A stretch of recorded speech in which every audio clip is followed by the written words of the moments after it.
Hola, ¿qué tal amigas, amigos televidentes en Extra Plus? Un gusto saludarles, darles la bienvenida a esta edición. Estamos sumando vigores en Extra Plus. Recibimos en nuestro estudio nuevamente a Sergio Bustamante. Cuentacuentos Sergio. Bromeando le diría yo, sos puro cuento, Sergio. Así dicen. Pero eso sería como decirlo feo, porque normalmente eso es para feo. Pero no, sí, Sergio es cuentos y cuentos y cuentos, ¿no?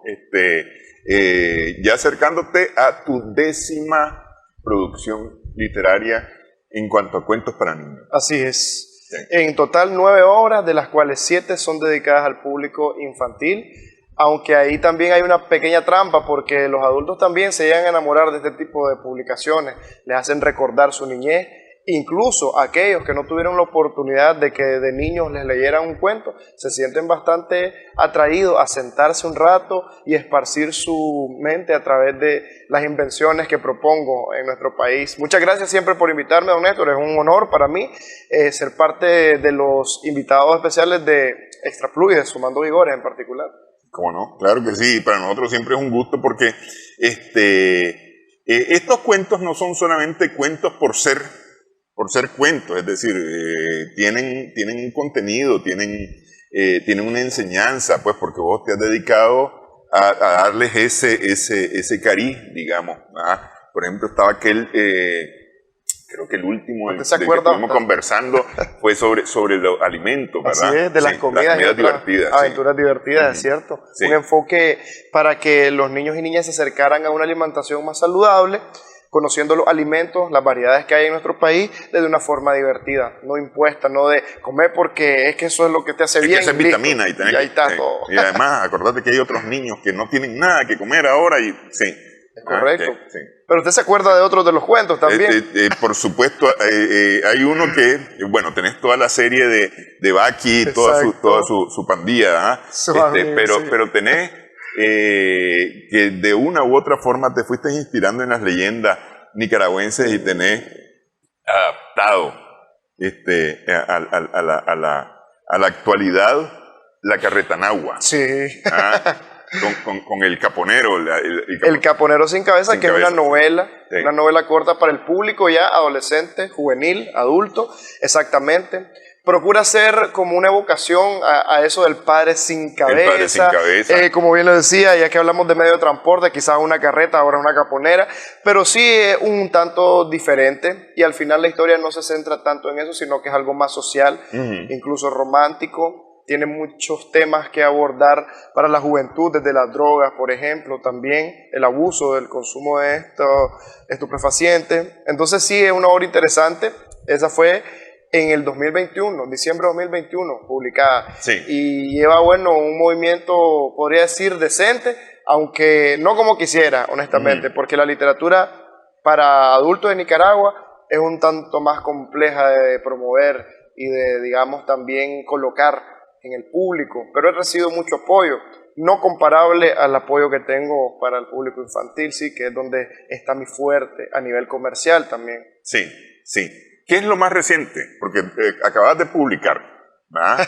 Acabas de publicar. Así es, de hecho, el día de mañana estoy haciendo el lanzamiento, mañana sábado 16 de diciembre, estamos para compartir con todo el público nicaragüense Leyendas Increíbles, que es la más reciente de mis obras, adaptaciones de las leyendas tradicionales que muchos conocemos. Yo creo que no hay ni un solo nicaragüense que no conozca al menos sobre una de ellas: el padre sin cabeza, los cadejos, la llorona, la Carretanagua, como hablábamos.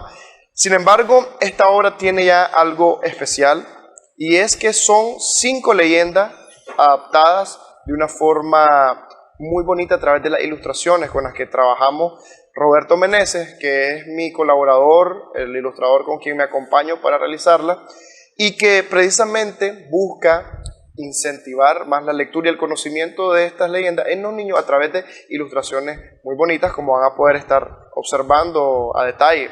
Entonces, la propuesta es venir a retomar todo lo que se ha narrado oralmente, escrito también, porque obviamente hay referencias, yo tengo referencias. Por ejemplo, María López Vigil, una gran escritora galardonada con el premio Cervantes Chico. Ella tiene un libro que se llama Cinco Noches Arrechas, que junto a su hermano fue la colaboración, que él lo ilustró. Muy interesante. Igual tiene varias de las leyendas que yo tengo también acá, solo que a su estilo, en su formato, pero una inspiración también, además de que ella en sí como intelectual es una persona a la que admiro. De ahí también mencionar a alguien un poco más del pasado, Pablo Antonio Cuadra, también recogió en un texto varias leyendas.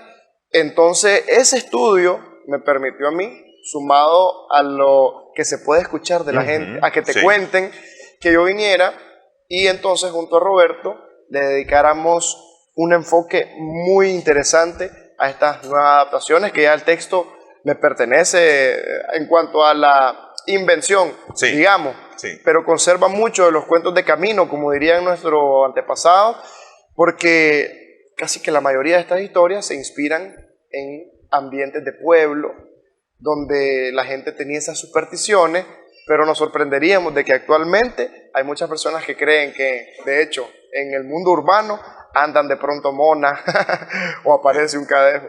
Pero fíjate que esa es una cosa interesante, porque es decir, a ver,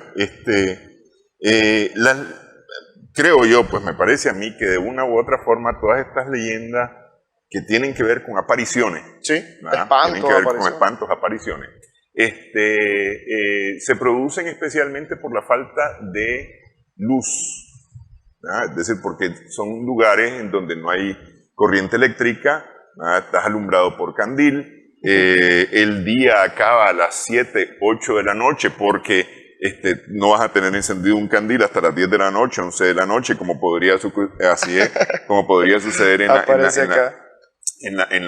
actualidad. Pero un país que tiene, imagínate, así es,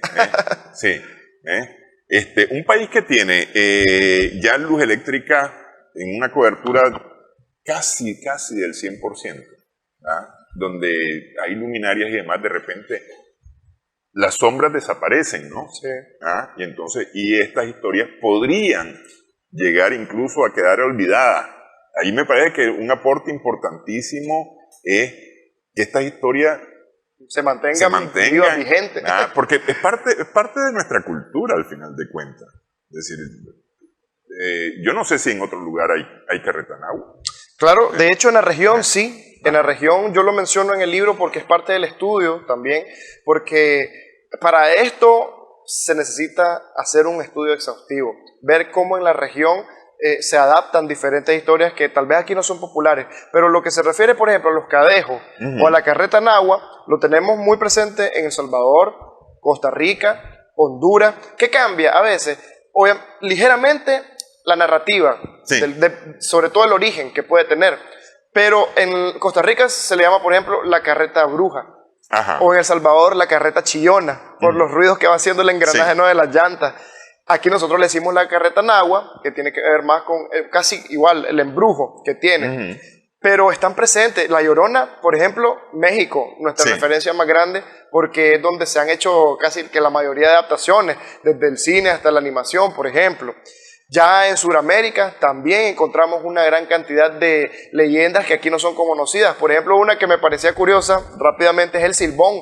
El Silbón es muy interesante porque tiene un origen muy tétrico, muy oscuro, que es de un muchacho que vivía en una finca, pero le tenía envidia a su propio padre y se quería apoderar de todo, el terreno, del ganado. Y según esa leyenda, que como digo es un poco tétrica, él comete parricidio, mata a su papá y lo entierra.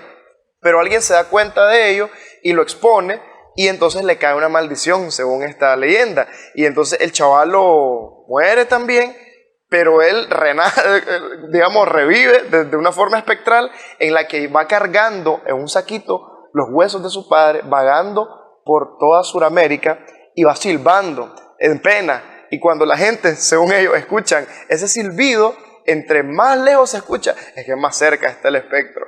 Y entre más lejos, entre más se escucha, más largo está. Ajá, qué cosa. Pero fíjate, por ejemplo, a ver, nosotros tenemos la cegua.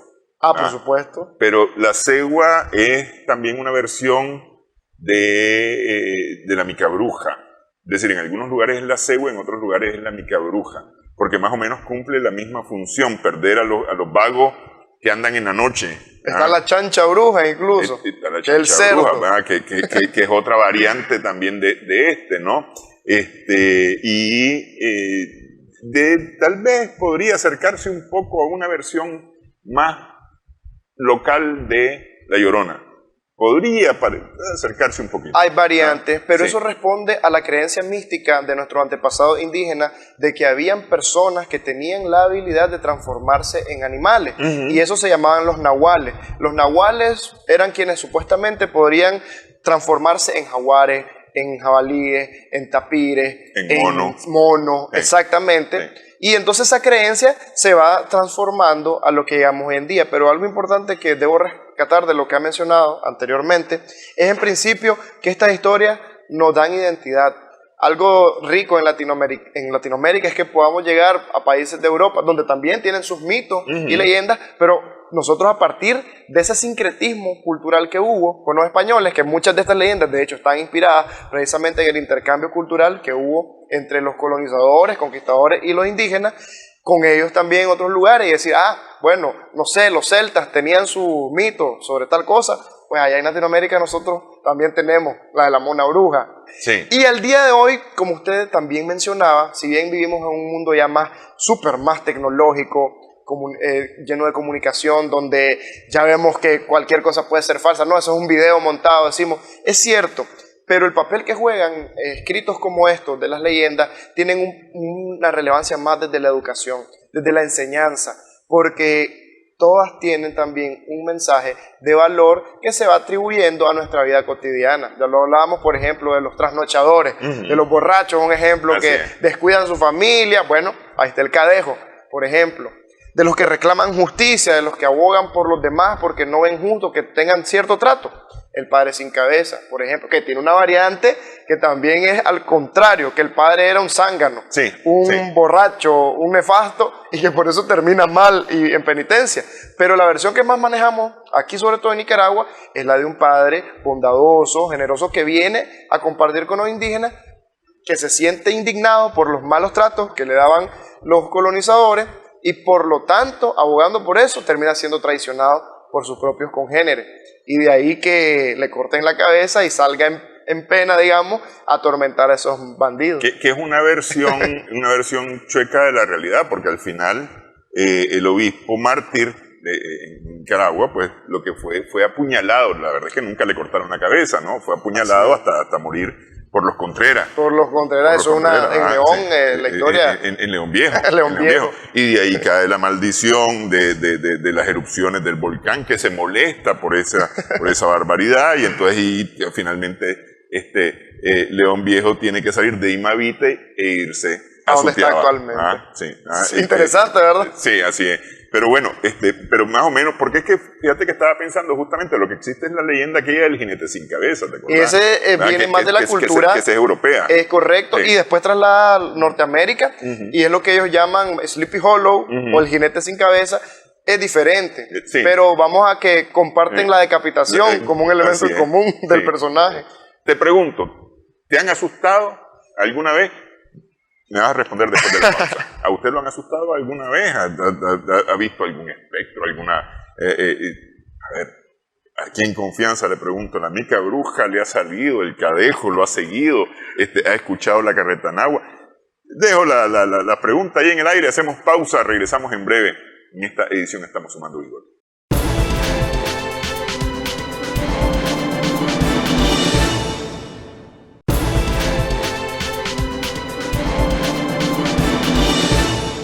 Continuamos en esta edición, estamos sumando vigores en Extra Plus. Estamos conversando con Sergio Bustamante, clase de cuento Sergio. Aparece en las redes sociales, por si desean buscarlo y conocer más sobre su obra. Hablamos de la más reciente, Leyendas Increíbles, que este sábado va a ser ya presentada oficialmente al público y va a quedar a disponibilidad del público. Te preguntaba, Sergio, ¿te han asustado? ¿Has visto alguna vez alguna de estas apariciones que cuentan las leyendas? En lo personal, no he tenido algún así acercamiento con lo sobrenatural, podríamos decirlo. Creo que a lo largo de nuestra vida experimentamos ciertas situaciones que nos ponen ante un temor inevitable, sobre todo de niños que somos más vulnerables ante el terror nocturno, por ejemplo, pero que claramente haya visto distinguido una silueta o directamente ver algo fuera de lo común. No, salvo que en algún momento me da parálisis de sueño, que se conoce como eso, al hecho de querer despertarte y no poder sentirte imposibilitado. Y de ahí que de pronto escuché mi nombre en la casa y yo me levanté preguntando qué pasó, mamá, y no me habían llamado y ya luego reaccioné, bueno, me lo imaginé. Pero es curioso que abordando sobre mi más reciente obra con algunas personas a quien yo respeto, admiro, que son mis amigos cercanos, etcétera, me dijeran que sí, ellos han visto que un cadejo, que han visto una sombra enorme, oscura en su cuarto, cosas extrañas que te lo dicen muy en serio. Y yo me quedo, bueno, reconozco que cada quien tiene su experiencia y no me quedo con el invento que pueda estar haciendo. No, si así fue, así fue. Pero es curioso, yo no, y espero que tampoco me toque todavía. No querés ser asustado. No, yo la verdad que sí, soy muy temeroso, honestamente, en cuanto a películas de terror, situaciones así paranormales. Prefiero irme por un lado más tranquilo de la vida.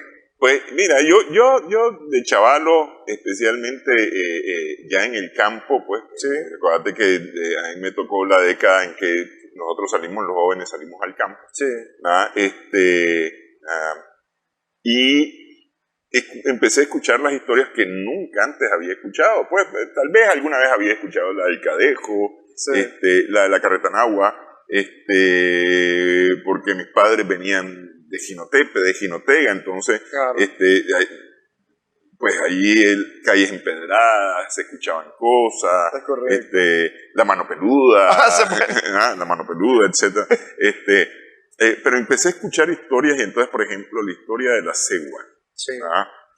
A la cegua había que echarle sal, pero de espalda. Entonces, vos te imaginás que tenías que andar cargando sal. Eso estaba complicado el asunto, ¿no? Entonces tenías que echarle sal, pero por la espalda. Ah, bueno, y con la mano izquierda, además. La mano izquierda. Porque, Todo un rito. Sí, todo un rito, para poderla alejar. Era preferible que anduviera no un machete ni una cutacha, sino una cruceta. Porque con la cruceta, igual con la mano izquierda de espalda, podías pelear con la cegua. ese tipo de cosas. Pero la identificación de la cegua, para saber que la cegua venía, pasaba, era que chiflaba, Ajá.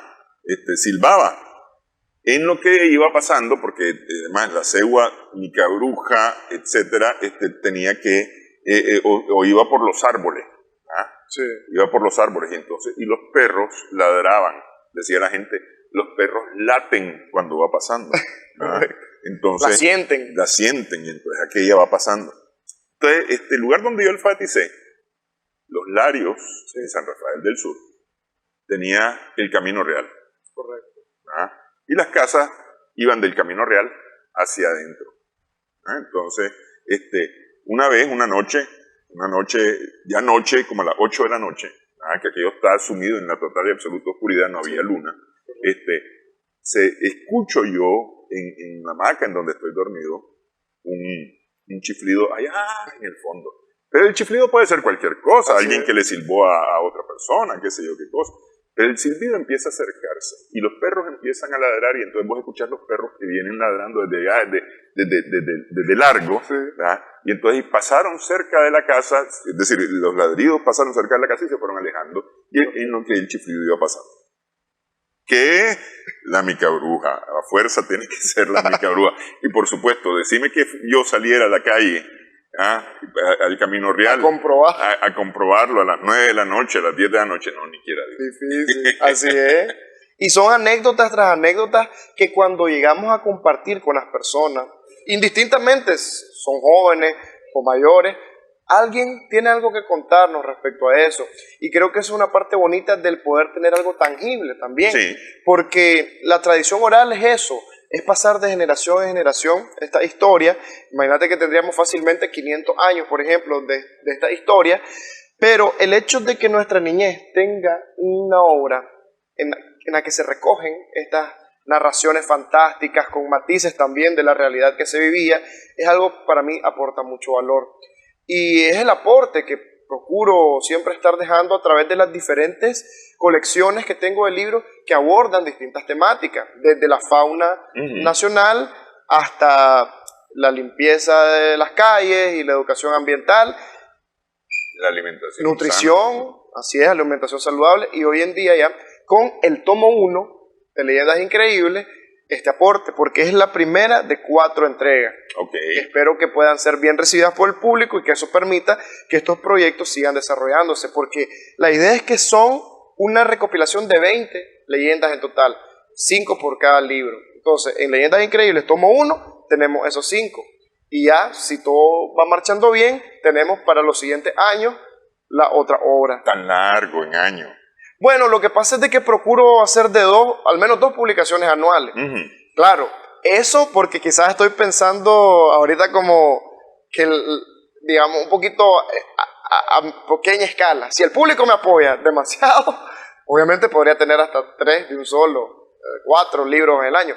Hay que recordar que en esto yo soy un autor independiente, autogestionado. Entonces las publicaciones que hago con mis propios recursos, que no son baratas, por cierto, en este rubro, dependen mucho del apoyo económico que tengo a través de la compra de los libros. Entonces, permitirme en un año, por ejemplo, publicar 4 libros, es algo que todavía es un sueño. Pero un sueño fue en aquel momento sacar uno solo. Sacar el primero. El primero. Claro, Ya tengo 9. Ya tenés 9. Así que, como bien dice, estoy entonces pensando en pequeño porque yo sé que el público nicaragüense, que es el que más me apoya acá, porque tengo mis libros también en Amazon, algunos de ellos, ¿sí? Y también hay gente que conoce de mi trabajo fuera de Nicaragua. Sin embargo, el poder hacerlo realidad de forma física acá solo se debe al público nacional. Entonces, si ellos me apoyan muchísimo, en 2024 probablemente saque los 3 tomos que faltan el próximo octubre. De una sola vez. De una sola vez. Eso representaría una gran inversión, pero al mismo tiempo una gran satisfacción personal y para ellos también ya contar con un material muy, muy especial. Claro, porque es que esto es como la serie de televisión, ¿no? Que termina la temporada y tenés que esperar un rato para ver la siguiente temporada. O los mangas, el anime de los chavalos hoy en día, que a nosotros, pues a mí me gusta, así es, te sacan una primera temporada de 10 capítulos y a veces hasta 2, 3, 4 años para el próximo. Para el siguiente. No queremos eso. Y ya te olvidó de qué iba la cosa y entonces tenés que volver a ver la temporada anterior, sí. Fíjate que me quedo pensando yo porque la verdad es que en este tema de la globalización, la amenaza de la transculturización es tremenda, pues. Sí. Es decir, por ejemplo, yo veo que hay gente que celebra Halloween aquí. Sí, nosotros en Nicaragua normalmente no celebramos Halloween, nosotros lo que celebramos a los diablitos, a los aguizotes, que es nuestra celebración, esa sí no es nuestra celebración, que tiene que ver con el día de los santos difuntos. Correcto. Pues por ahí va un poco la relación, ¿no?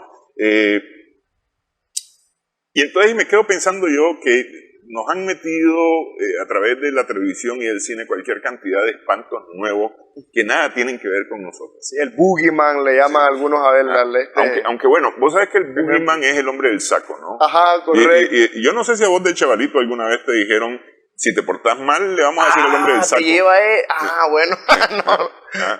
Medio tengo la referencia, pero yo lo recordaba más como el Coco. El Coco. O ese, sí. No, fíjese, interesante. Sí. Pero ese viene más como de la cultura también europea. Así es, sí. Pero bueno, a mí lo que me gusta es que los jóvenes, los niños, van a ver cosas nuestras en tu libro. Sí. Es decir, más allá de lo que puedan ver en la televisión o en las pantallas del cine. Definitivamente, y algo muy importante que siempre destaco en mis libros, como se puede ver acá en la contraportada, por ejemplo, es que dicen escrito en Nicaragua. Sí. Esto tiene su razón de ser y es además del orgullo que siento por ser nicaragüense. Naturalmente yo soy muy, muy feliz de representar mi país a través de la pasión que tengo por crear literatura, es el hecho de que cuando llega a manos de otros nicaragüenses en el exterior o bien de personas de otras culturas, de otros países que llegan a conocer de mis libros porque se lo hacen de regalo a veces en niños, como me han compartido en Guatemala, en México, Francia, España, que digan Nicaragua. Ve qué interesante, ¿y qué es ese país? ¿Dónde queda? Ahora quizás ya lo conocen más, lo ubican más, incluso por el galardón de la muchacha Shani Palacio como mi Nicaragua, como mi universo, perdón. Pero también que sea a través de la literatura, si bien hay grandes exponentes mundiales como Rubén Darío u otros autores ya importantes más contemporáneos, yo quiero que estos libros infantiles sean reconocidos como hechos 100% en Nicaragua y de referencia mundial. Entonces es lindo que un niño diga, este libro es hecho en Nicaragua, de donde viene mi papá, de donde era mi abuela, un ejemplo, porque ahora ya hay muchas generaciones, incluso naciendo en otros países, y eso me alegra porque te da identidad, como hablábamos desde el inicio, y decir, bueno, yo soy de aquí y quiero llegar a que me cuenten esa historia en vivo y directo, quizás en un pueblito ahí de Nicaragua. Motiva muchas cosas, realmente. Pero para mí eso es clave, el hecho de que se pueda conocer de que en Nicaragua se hace literatura para la infancia que es de calidad mundial, y es a lo que apunto con toda esta obra, que poco a poco se van dando a conocer, que se están abriendo espacios, cuesta mucho. Yo recientemente puse este libro, Manu el Valiente Mono Araña, por primera vez en Amazon.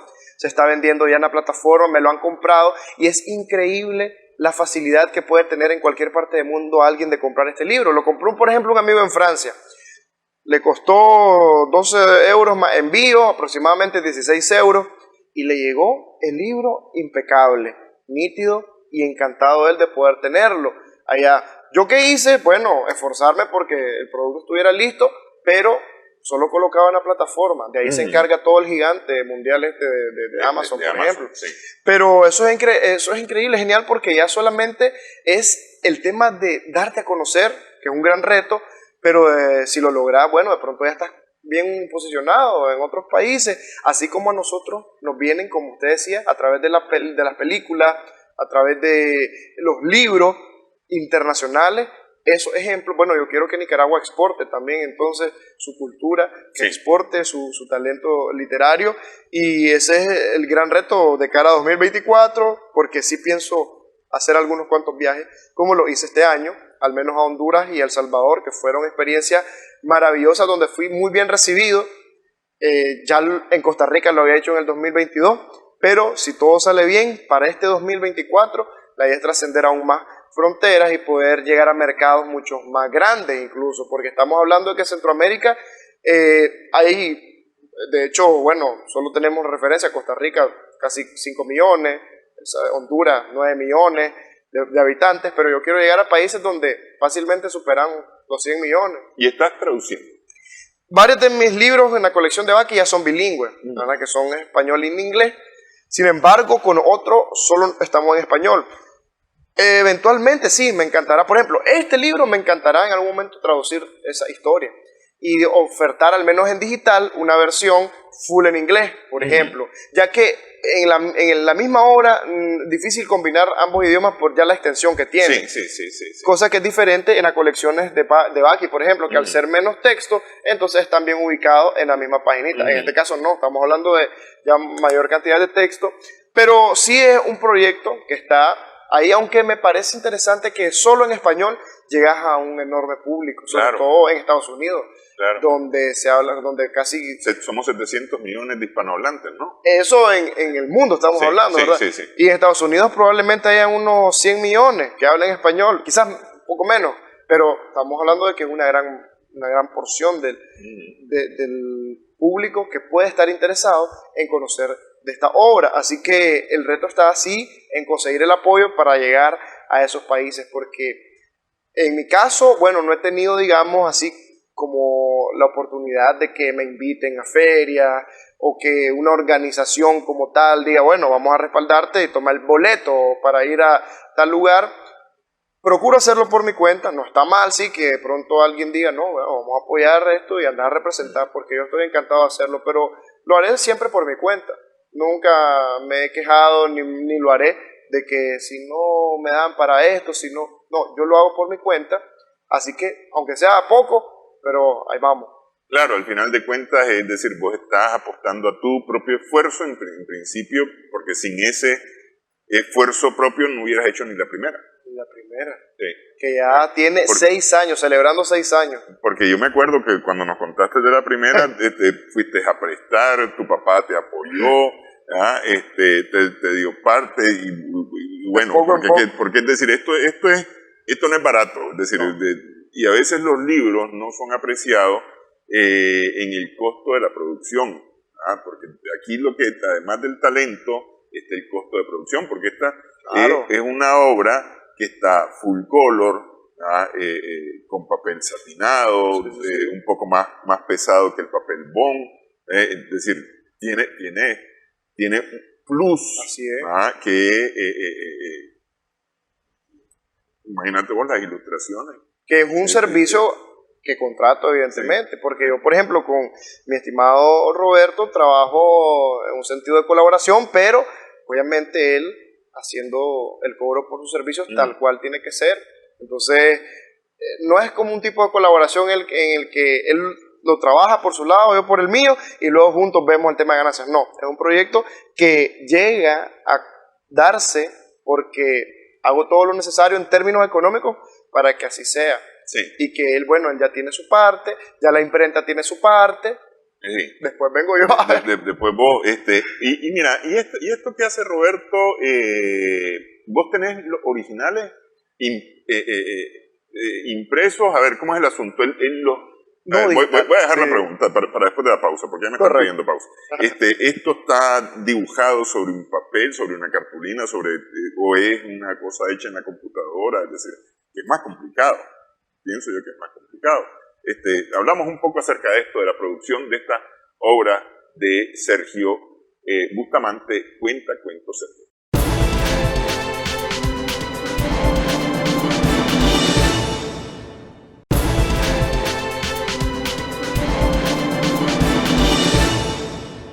Continuamos en esta edición, estamos sumando vigores en Extra Plus, estamos conversando con Sergio Bustamante, clase de cuentos Sergio en redes sociales. Te preguntaba por la obra ya como tal, es decir, porque es decir, está tu parte creativa, tus historias. Esas vos las escribís en la computadora, antes era máquina y entonces uno se quedaba con su original, pero ahora lo escribís en la computadora, lo arreglás, lo componés, le quitas, le pones, trasladas de un lado para otro, etcétera, y entonces al final queda eso. Y luego con eso te vas donde el diseñador, que ya prepara pues la forma en que va a quedar en el libro. La ilustración que hace Roberto Menezes, que ha trabajado ya en varios libros con vos, ¿existe físicamente o es únicamente digital? Meramente digital. La pregunta muy interesante porque me hace trasladarme a cientos de años con lo que costaba hacer un libro también. No solo por el tema de máquinas de escribir, me refiero incluso a siglos anteriores en el que las personas tenían que primero hacer su manuscrito, luego ir imprimiendo casi que letra por letra en esas planchas antiguas. Sí. Bueno, me trasladó un poquito, ¿no? Su pregunta, porque hoy en día es cierto lo fácil que resulta editar. Incluso antes con la máquina de escribir, ya tenía que estar poniendo no sé qué tipo de correctores. Sí. Ahora sí. En segundo estás recordando todo un texto, pegando otro. Bueno, muy interesante para que nuestros televidentes también puedan trasladarse un poquito a ese mundo. Lo que pasa es que aquí lo que no se pierde es la parte creativa, es decir, la computadora no va a cambiar absolutamente nada si no hay una creación, es decir, haces un copy-paste de una leyenda y ahí no pusiste nada, pero aquí esto no es un copy-paste. No. Interesante que podemos abordar en su momento un poco sobre la inteligencia artificial y el impacto que tiene también hoy en la creación de historias como una herramienta. Es muy interesante, de hecho yo la utilizo para poder ampliar mi visión y obtener ideas. Hay un fulano, creo que, discúlpame, en Estados Unidos, hizo 26 libros en un año y ganó su buena cantidad de plata por los 26 libros hechos con inteligencia artificial. Ese es un tema en el que entra la ética ya, Sí. pero lo podemos abordar. La pregunta me parece muy interesante sobre cómo es el proceso y si tenemos, digamos, las ilustraciones en físico. Partamos del hecho de que yo soy un autor que le gusta escribir a mano. Así que sí tengo manuscritos, me encanta que el proceso sobre todo de ideas, de borradores, sean totalmente a mano. Luego ya traslado buena parte de esas ideas a la computadora y de ahí desarrollo ya el texto como tal en la computadora. Otra cosa que hago y que realmente solía hacer, porque ya no, los primeros libros ilustrados yo hacía borradores también de los dibujos. Yo no soy dibujante, para nada es mi talento, no es mi arte, sin embargo tengo una visión del producto final y sé cómo lo quiero, así que lo que yo hacía eran pequeños dibujos Sí. que yo le pasaba y de eso ahí constan Unos bocetos. bocetos, ahí constan memorias con mis amigos colaboradores que hacen el diseño, que saben que yo siempre les mando eso. Entonces antes lo hacía a mano y ya le tomaba fotos, se los compartía. Ahora siempre sigo haciendo eso, pero lo trabajo directamente en la computadora. Una vez que el ilustrador tiene mi visión, como en este caso, que vamos los dos ajustando y de pronto se me ocurre una cosa y le digo, ¿sabes qué? Mejor ponete esta ilustración o este personaje más arriba, o ¿sabes qué? Quitarle eso y agregarle esto. Lo hace meramente en digital. Es curioso porque hay personas que lo trabajan también, su ilustración, en un papel, como decía, una cartulina, y luego lo que hacen es igual, prácticamente un escaneo, digámoslo así, y trasladarlo a la computadora, al programa de maquetación o diagramación, como le quieren llamar. Pero en este caso, Roberto trabaja full digital. Él tiene todo su trabajo directamente en digital, y así es como me comparte a mí también. Evidentemente, lo que yo llevo imprenta es un archivo en digital, lo que termina siendo un PDF en alta resolución, etcétera. Pero toda la memoria gráfica está en digital, salvo los primeros bocetos que yo hacía, por ejemplo, de Baki, el tapir elegante, que ojalá quizás algún día valga bastante eso, pero tengo el maquetado manuscrito. Ajá. Ahí está muy bonito ese recuerdo. Yo iba dibujando, ponía el texto y el dibujo. Ahora, Iba a estar. Baki, el personaje, ya la ilustración, ¿lo creaste vos? La ilustración, el concepto como tal, yo lo hice con los 3 personajes principales. Ahí está mi recuerdo. Esa es una reliquia que tengo que... Y eso te pregunto. ¿Qué haces con eso? Es decir, yo lo enmarcaría. Sí, definitivamente tendría que guardarlo mejor. Está eso ahí bien, bien guardadito, pero no enmarcado aún. Y ya luego, el que hizo esta ilustración con los personajes que ya quedaron finales, que hubo un proceso, es Gerald Contreras. Gerald Contreras, otro buen amigo mío, es quien comenzó conmigo prácticamente, me hizo el logo de mi marca Clase Cuento Sergio, y luego hizo esta adaptación ya de mi boceto. Sin embargo, este Baki llegó a ser, así como lo vemos hoy en día, luego de al menos unas 2, 3 casi pruebas que se hizo. Me pasó primero uno que parecía más bien infernal. Y yo le dije, no me gusta porque yo creo que está salido como de un planeta extraño que no es la Tierra. Así que él lo fue mejorando y lo fue mejorando. El pelito, ese pelito así, era diferente también al inicio. Entonces, esto es el resultado de un trabajo en conjunto entre autor e ilustrador. Ya, eso es muy interesante, ese trabajo, esa sinergia que debe haber y que no pasa a veces en las editoriales grandes. Porque ¿qué sucede? En las editoriales grandes, sobre todo fuera de Nicaragua, pasa que el escritor pasa su texto y de ahí el encargado editorial, el editor, digamos, es el que se encarga de encontrar el ilustrador que considera ideal para él, le pasa el texto y el ilustrador ya a encargarse full a través de su interpretación. Así como trabajan muchas. En cambio, como yo soy un autor-editor y soy independiente, entonces yo estoy acompañando full el trabajo de ilustración y entonces es directamente conmigo. Si algo no me parece, entonces lo ajustamos. Si creo que el ilustrador tiene una idea brillante, la dejamos y le agradezco. Y así vamos. Y en Leyendas Increíbles, desde la portada. Lo que sí es que yo ya tengo una forma muy buena de trabajar con Roberto y prácticamente confío a ciegas en su trabajo. Por supuesto hay cosas que a veces tengo que revisar y decirle, no, mira, hagamos ajuste en esto, o no me parece que hayas colocado tal elemento ahí, mejor coloca otro. Pero en general, por ejemplo, yo confiaba esta portada a él totalmente. Y un dato curioso, Leyendas Increíbles iba a hacer una colaboración con otro artista. que se llama Santiago Burto, que tengo pinturas de él, lo respeto muchísimo, lo aprecio mucho. Sin embargo, Santiago, que es el que tiene los bocetos originales de Leyendas Increíbles, tuvo ciertas situaciones personales que lo llevaron a estar demasiado ocupado y se iba postergando el proyecto, y se iba postergando. De pronto hasta se tuvo que ir del país, tenía que empezar otros nuevos proyectos, y yo le dije, Santiago, yo quiero con vos hacer este trabajo, pero lo estamos haciendo demasiado lento. Ya de hule. Y ya de sí. extendido. Así que le pedí casi el permiso.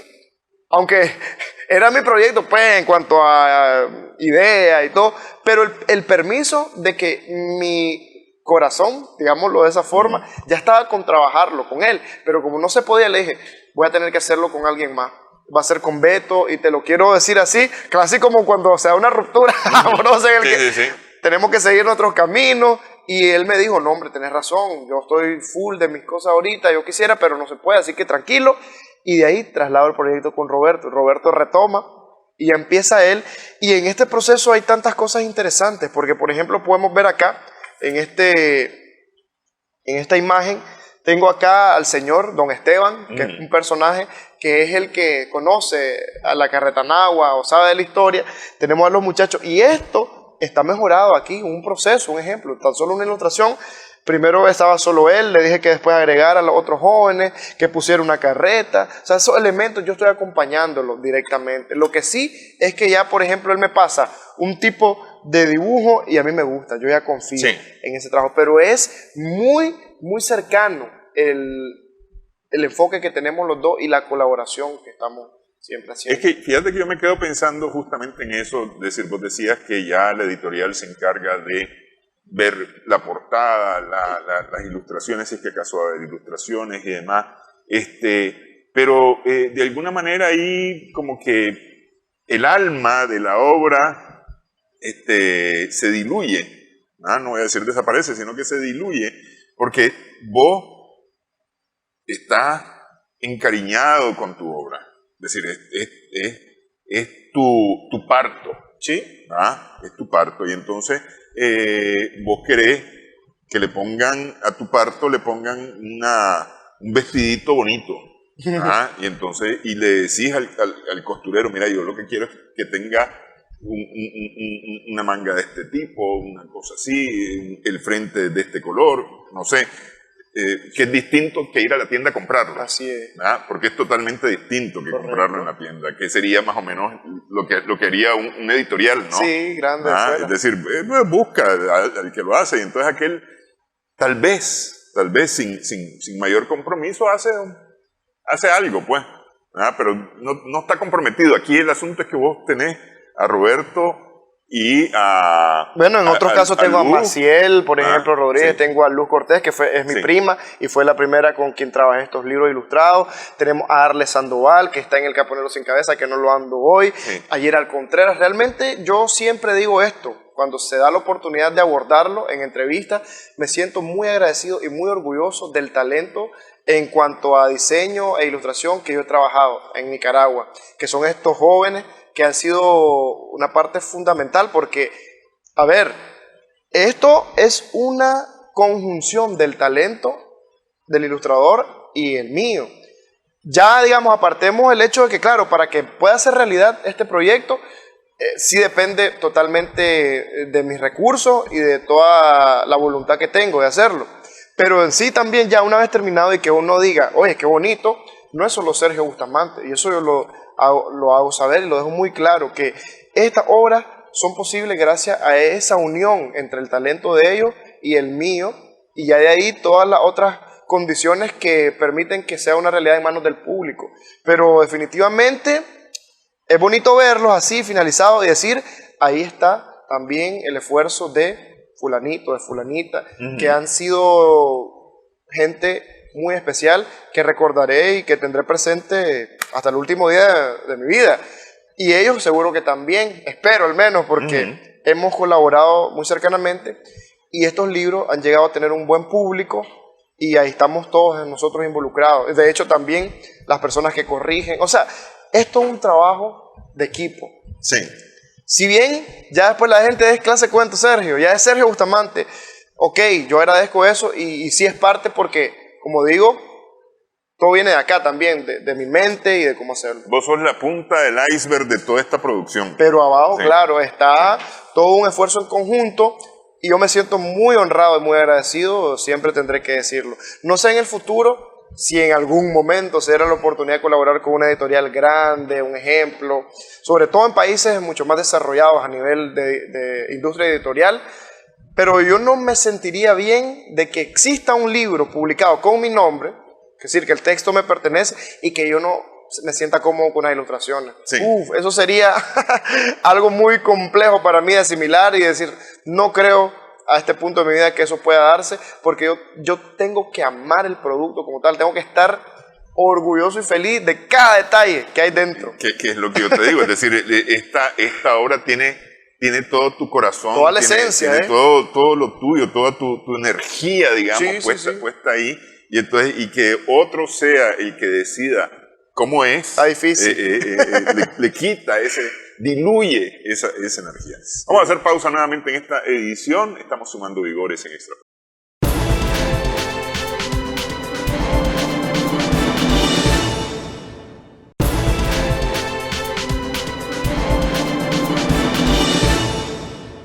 Continuamos en esta edición, estamos sumando vigores en Extra Plus.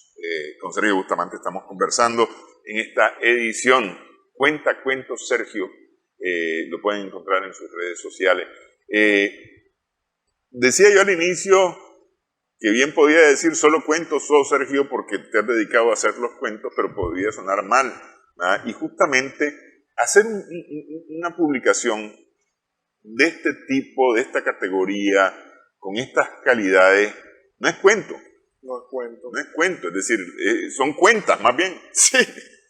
Son cuentas. ¿Alguna de ellas por pagar? Sí. Y muchas veces el lector cree que es fácil este asunto. Y que sí, no, es que Sergio vino y entonces pensó, voy a hacer el cuento de un tapir. Y unos amigos que tienen la selva. Y ya está, pues ya. Dibujito. A ver, sentémonos y hagamos uno. Sí. No están así. Y ahí viene otro dicho muy nica, del dicho al hecho hay un gran trecho. Sí. Interesante porque algo que da mucha identidad a mi trabajo es ese nombre de mi marca, Clase Cuento Sergio, que tiene, como usted bien señala, dos connotaciones, o es positiva o es negativa. Si alguien me lo dice de una forma despectiva, clase cuento, el de o como bien dice, puro cuento, nos referiríamos a de que estoy solamente proponiendo un bluff. Sí, cosas sin mayor valor o por salir del paso, un ejemplo. La otra connotación, que es la que yo tengo en mi corazón y por la que voy siempre es clase cuento, qué bonito cuento, qué bonita historia, porque recordemos que esa palabra, clase, dentro de la jerga nicaragüense tiene que ver con mucho, con cantidad, y eso se puede encontrar bajo el estudio de grandes intelectuales como Carlos Mántica, por ejemplo, que tiene, y también el señor Roger Matos Lazo, tienen estudios lingüísticos y ahí aparece la palabra clase. Y eso le agregamos muchas cosas, clase comelona, clase cuento, clase pleito, siempre es de grandeza en algunos casos. En el mío tiene que ver con la calidad de mi obra, clase cuento, qué bonito, qué gran historia, me cautiva, me atrapa. Y uno, ya lo hablábamos fuera de cámara, uno se sabe dar su valor, uno es el que tiene que saber darse su valor. Yo sé que el valor de mi obra es incalculable en un sentido de buen aporte a la cultura nicaragüense, al pensamiento crítico de los niños y las niñas. Entonces, el clase cuento es positivo. Y de ahí que, bueno, venga yo y tenga muchas ideas todavía por seguir compartiendo. A este punto me siento satisfecho, me siento contento, pero sé que solo es el inicio. En 6 años y tras 9 obras publicadas, 14.000 ejemplares impresos, de forma independiente, representa mucho. Y no es un alarde, no es para nada una forma de querer aplausos de ninguna índole, para nada. Es recordarme siempre de que empecé con nada y que vamos sumando vigores entre todo el público, sobre todo, y que puedan hacerlo otras personas que como yo tienen sueños y que quieren lograr algo, que quieren aportar algo. dígase dentro del campo de la literatura, la pintura, la danza, la escultura, el dibujo, lo audiovisual, ¿no? Siempre hay algo por lo que se puede comenzar. Yo comencé con un librito de cuentos en blanco y negro, 600 ejemplares. Hoy, pues mis impresiones básicas siempre son de 1000, el tiraje inicial, van sumándose una vez que se agotan, y 14.000 ejemplares, que 14.000 parece fácil, parece poco, pero 14.000 libros impresos y estando en una bodega y qué voy a hacer con ellos, es un gran reto, un gran trabajo. Pero se logra, poco a poco se hace, gracias al apoyo del público y un trabajo constante que requiere más allá también de la habilidad de escribir. Esa es la base de todo. Como hablábamos, la punta del iceberg. Sí. Decir, ok, me expongo públicamente, escribo, bueno, necesario.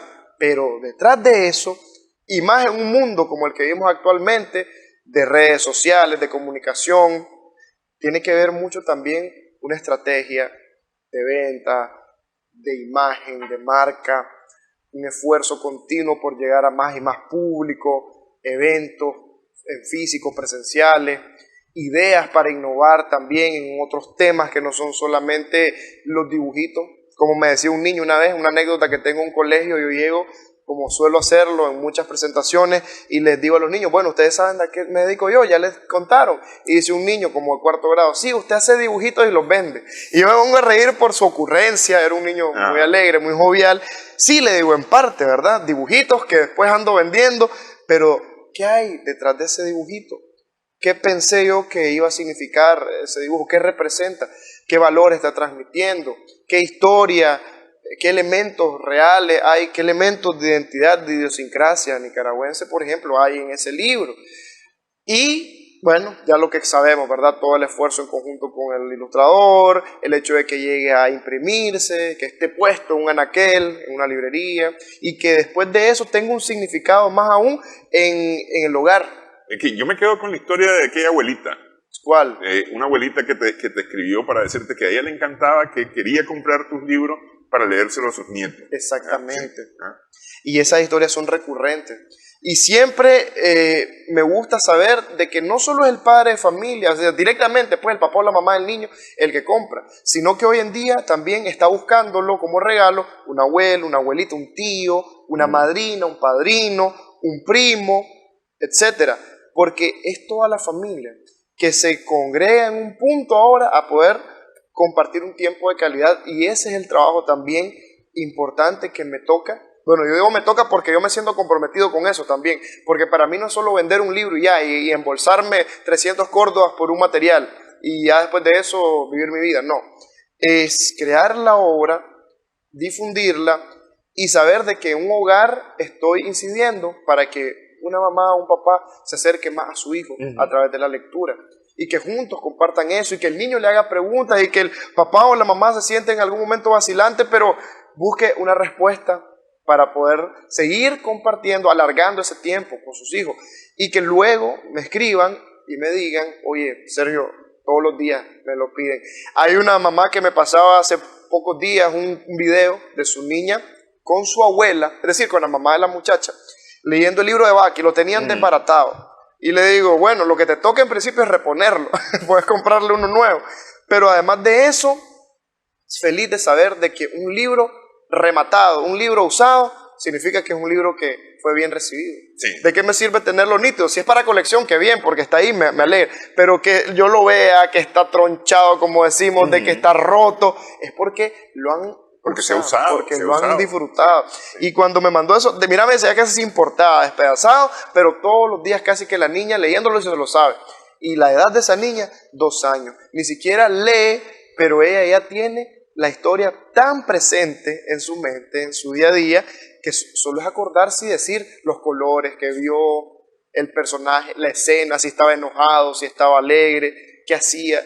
Y ese es el verdadero trabajo también, y esa es una gran satisfacción, saber de que está influyendo hasta cierto punto en que los hogares nicaragüenses tengan material de calidad para compartir. Así es, que ese es un valor importantísimo que tienen estas obras, que transmiten valores, porque eso hemos dicho, transmiten valores, tienen enseñanza, tienen es material realmente didáctico, útil y divertido. ¿Ah? ¿Qué es lo que procuramos? Que la lectura sea vista como algo divertido, como una práctica diaria que suma a tu vida y que te va a brindar tantos beneficios, pero el niño no lo va a entender así, tal cual de un inicio, sino que lo va a querer recibir de una forma gradual y didáctica, que ahí el que tiene la responsabilidad es el adulto. Yo quiero siempre hacer ese énfasis en de que es el adulto, somos nosotros quienes tenemos que acercar a los niños de una forma amena, de una forma agradable. Hay una frase que me gusta mucho de un libro que de hecho es cabecera mío, que es de una autora española, una profesora, o sea, ella se dedica full al mundo de lectoescritura, y en el prólogo de ese libro, el prologuista, que no recuerdo el nombre, dice: el verbo amar y el verbo leer no se pueden conjugar en imperativo.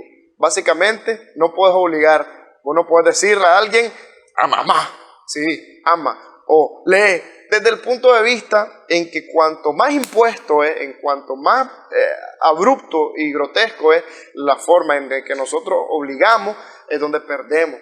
En cambio, cuando enamoramos, cuando acompañamos, cuando guiamos como adultos, entonces ahí es donde conseguimos, y eso tiene que ver con el mundo de hoy, en el que es muy fácil darle un teléfono, y no estoy yo en contra de eso, porque los niños tienen que ver el mundo a través de estas pantallas, incluso respetando la edad también a la que se le da.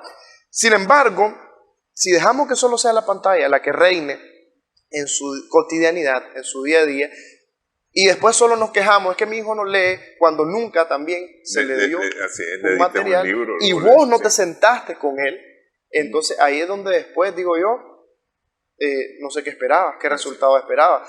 Ese es el cambio que procuramos que haya, que se dé un equilibrio entre que el niño disfrute de un material audiovisual que le va a encantar, que va a ser fácil de consumir, pero que también esté la paciencia, la disciplina, la motivación que da el tener un libro en la mano, y que juntos, padre, hijo, madre, hijo, etcétera, se puedan sentar y abrirlo y ver y preguntarse.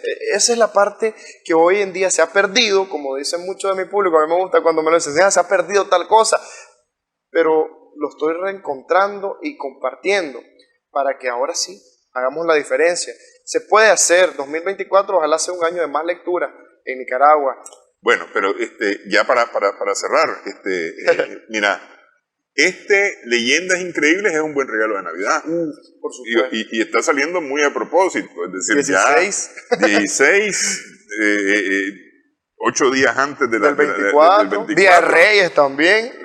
Para Día de Reyes también. ¿A dónde está disponible? ¿A dónde va a estar disponible? Muy bien, en principio va a estar disponible en las librerías con las que yo ya trabajo, que no sé si puedo mencionarlas, pero al final, bueno, muy bien, directamente en Hispamera y Literato. Ahí son siempre los primeros en recibir el material para que lo puedan encontrar. También en tiendas de centros comerciales. Una muy importante con la que trabajo se llama Piccolo Orgánico, porque es una tienda para niños y me encanta que ellos apoyan mucho la literatura nacional, así que encuentran los libros, por ejemplo, de Don Pierre Pearson, encuentran los de Alberto, creo que sí, me parece, los de Awili, que es una marca amiga también, y los míos. Entonces ahí es muy bueno, pues lo recomiendo y van bastante. De ahí, directamente conmigo. Y yo voy a estar este cierre de año muy abierto a mi público para ser yo mismo el que haga las entregas también. Eso es algo que ya no hacía antes. Sí. En los últimos 2 años casi no lo he estado haciendo porque ya se me sale un poco de las manos, ¿no? Porque tengo muchas responsabilidades, tiempo. Pero este cierre de año quiero estar directamente con Leyendas Increíbles y con el público. Así que cuando me busquen como Clase Cuento Sergio, o me escriban al 8282-8929, ahí voy a estar atendiendo y voy a estar entregando estos libros en este cierre de año. Entonces, los puntos más claves son las librerías, Hispamera Literato y yo directamente. Ok. Porque ahí la entrega incluye lectura. Ya quisiera por el tiempo, pero la lectura va a ir incluyendo eventos próximos que se van a estar dando con Leyendas Increíbles a nivel de narración oral escénica. Este año confío en que hayan más eventos presenciales a los que puedan llegar y apoyar esta obra. Claro, vos te imaginás, vos en medio de la pandemia todavía surgiste, pues, Sí. porque es decir, en ese tiempo difícil en que no se podía uno reunir, ¿verdad? Y aún así, aquí está. Sí, estuve mucho en virtual. Sí. Hice muchas actividades desde mi Instagram, desde mi Facebook. Pero no es lo mismo. Es No, decir, no. un niño que te oye y que te puede preguntar. Y que interactúa, que da sus ideas, sí. El día de mañana, bueno, como les digo, es muy emocionante porque vamos a estar en la Alianza Francesa a partir de las 10 de la mañana. Vamos a tener una intervención artística por la cual estoy muy emocionado. No soy yo, hay una artista invitada, así que hay que llegar a apoyar. Vamos a tener un intercambio, voy a estar con el ilustrador del libro también, vamos a tener un moderador que va a estar intercambiando con nosotros, y ya luego de eso tenemos la firma del libro, la compra, ¿verdad? Que pueden hacer en ese momento sus ejemplares, y voy a estar con mucho gusto firmando para que tengamos una fotito. Sábado 16, 10 de la mañana, Alianza Francesa, el lanzamiento del libro. Muchas gracias, Sergio. Agradecido con usted siempre por invitarme. Gracias a nuestras amigas, amigos televidentes. Me estoy acordando ahorita de un meme que mandaron a través de las redes sociales. Leer quita lo bruto, y dice letra chiquita en la mayoría de los casos. Gracias por su atención.